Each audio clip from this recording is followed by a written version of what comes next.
I need to tell you this. I'm Dr. Bertice Berry, and I want to tell you a story.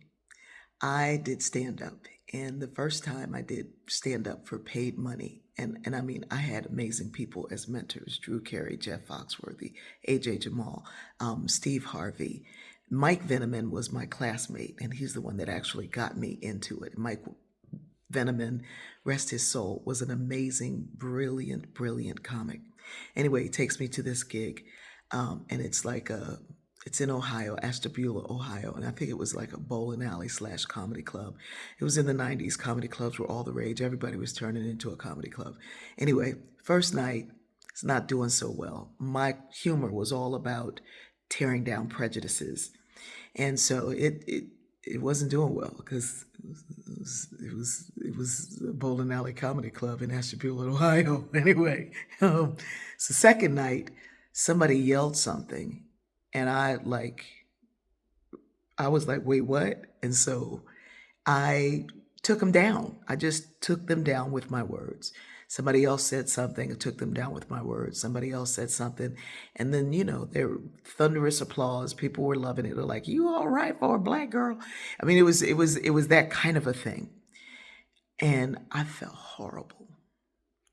Applause, ovation, laughter. I felt horrible because that was not my purpose. My purpose was to make people laugh at the stupidity of the prejudice that they had in their hearts to the point where they wanted to do something about it and change. So the next night I go back and I decide I'm going to stick to what I'm doing, and I stick to it. Nobody's laughing. There's one woman in the corner nodding. So the bartender who was there the night before and knew how well I had done by dealing with hecklers decides he's going to start heckling me. And I ignore him. I just completely ignore him. And I just continue with the material that I had written. And afterwards, nobody laughed. Nobody got it. Nobody was there. This woman came up and said, "You are brilliant and you are funny. Stick with it."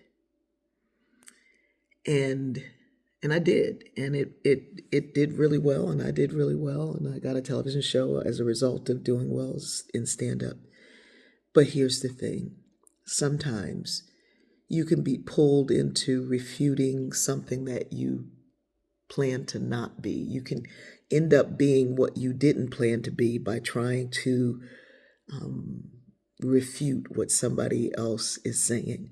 And then you get pulled into something you never intended to be. Or you can continue to be who you were meant to be and find your audience. I guarantee you, creating and finding your audience is the best way to go. It is easy to get pulled into somebody else's something. It is easy to respond to what somebody's doing to the point where, it brings joy and laughter for those who like a takedown. It is easy to walk away from what you plan to be and do, but it is worth more to stay the course, because in the end, you win. I already know. I read the end of the book. I love you.